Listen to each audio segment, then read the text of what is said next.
दसबिन highway नजिकको जग्गा आयो। हाइवेबाट जम्मा 300 मिटर नजिक रहेको यो जग्गा बिक्रीमा आएको छ। आदरणीय दर्शकबिन नमस्ते, स्वागत छ नयाँ भिडियोको साथमा उपस्थित भएको छु। मेरो नाम शंकर अधिकारी हो। साथीहरु, तपाईले दृश्यमा देखिरहनु भएको छ ढलान बाटोमा रहेको 14 फिटको ढलान बाटोमा छ ढल पानी सबै सुविधा रहेको 40 फिट मोडा 44 फिट लम्बाइ रहेको। हेर्नुस् त यस्तो बब्बाल खालको घडेरी बिक्रीमा आएको छ। यो चाहिँ साथीहरु चन्द्रगिरी नगरपालिका पर्दछ।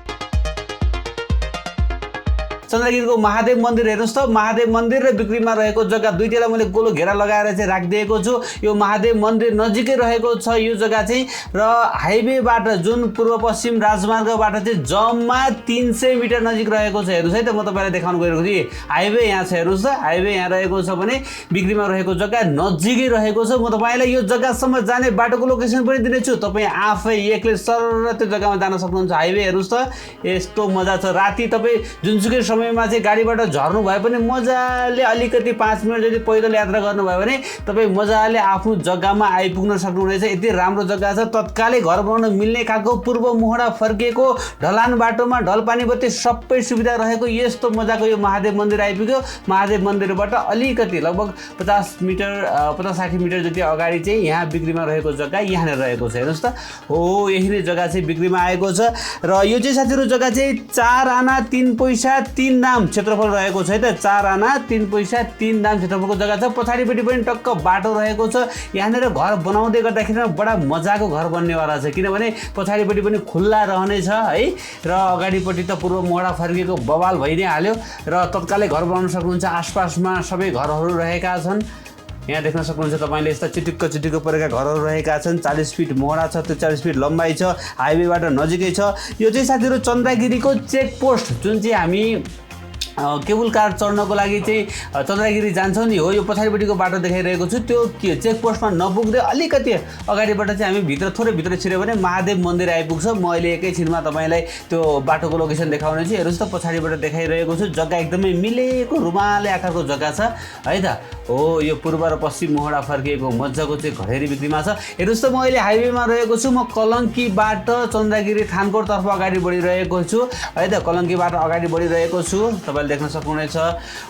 र मेरो दाहिनेपट्टि साइडमा चाहिँ तपाईले हाइभिजन कोलोनीको गेट देख्नुहुनेछ भने देब्रेपट्टि साइडमा चाहिँ आजको बिक्रीमा रहेको जग्गा हो है त। तपाईले दाहिनेपट्टि साइडमा हेर्नुस् त, यो हाइभिजन कोलोनीको एउटा गेट देख्नुहुनेछ। हो यो गेट, यो सेतो गेट है।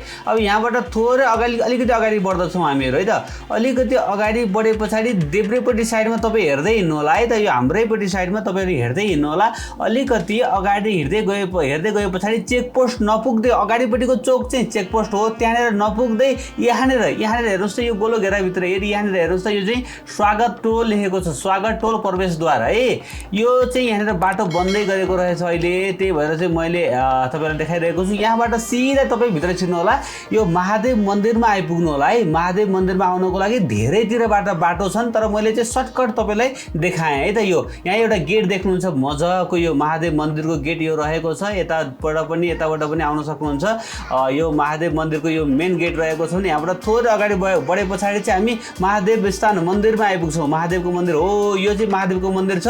अब हामी दाहिनेतिर लाग्दछौँ। हेर्नुहोस् त, दुईतिर जाने बाटो छ। हामी चाहिँ दाहिनेतिर लागेर यसरी थोरै अगाडि बढ्दछौँ है। यो महादेव मन्दिरमा आइपुग्यौँ। यहाँबाट अलिकति अगाडि बढिरहेका छ। हेर्नुहोस् त, थोरै अगाडि बढे पछाडि यहाँनिर चाहिँ साथीहरु 3तिर जाने बाटो छ है। यहाँनिर चाहिँ तपाईले देख्न सक्नुहुन्छ, एउटा सिधै जाने बाटो छ, एउटा माथिल्लोतिर जाने बाटो, र एउटा साइडमा 3तिर जाने बाटो। हेर्नुहोस् त, 1 2 3 है त। अब हामी यो तेस्रोपट्टिको ठ्याक्कै टर्निङ गरेर चाहिँ देब्रेपट्टि लागेर ठ्याक्कै टर्निङ गरेर जानेछौँ। पहिलो एउटा, दुईटा, तीनटा, 4वटा घर पछाडिको जग्गा। हेर्नुहोस् त, हो यो जग्गा चाहिँ है त गाडी राखिएको छ अहिले। तपाईले हो यो जग्गा चाहिँ बिक्रीमा आएको छ साथीहरु। यो जग्गाको बारेमा मैले सम्पूर्ण जानकारी दिइरहेको छु, र मूल्य चाहिँ भने यसको 37 लाख रुपैयाँ प्रति आनामा केही मिल्न सक्ने भन्नुभएको छ। अब यो एरियामा चलेको रेट नै यस्तै छ, 38-39 चलिरहेको छ भन्दै हुनुहुन्थ्यो, तर उहाँले चाहिँ 37मा केही मिलाएर दिने भन्नुभएको छ। हो यही नै घडेरी बिक्रीमा आएको छ। जग्गा धनी चाहिँ साथीहरु विदेशमा हुनुहुन्छ, उहाँलाई तपाईले WhatsApp मार्फत कन्ट्याक्ट गर्न सक्नुहुन्छ। उहाँको सम्पर्क नम्बर तपाईँले माथि देखिरहनु भएको छ,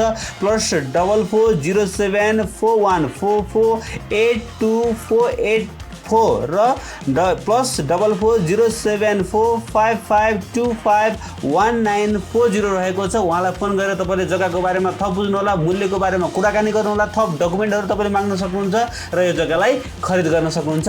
साथीहरू आजको जग्गा कस्तो लाग्यो तपाईँलाई? आशा छ पक्कै पनि मन पर्यो होला। मन पर्यो भने एक लाइक गरिदिनु होला, नयाँ साथीहरूले च्यानललाई सब्स्क्राइब गर्नु होला। तपाईँ पनि आफ्नो घर जग्गा बेच्न चाहनुहुन्छ भने तल देखेको नम्बरमा फोन गरेर हामीलाई बोलाउन सक्नुहुन्छ। हामी आएर यसै गरी भिडियो बनाएर तपाईँको घर जग्गा बेच्नको लागि पनि सहायता गर्नेछौँ। हस् त, भोलि बिहान नयाँ घर जग्गाको भिडियोको साथमा उपस्थित हुनेछु। तबसम्मको लागि मलाई बिदा दिनुहोस्। नमस्ते, शुभ दिन।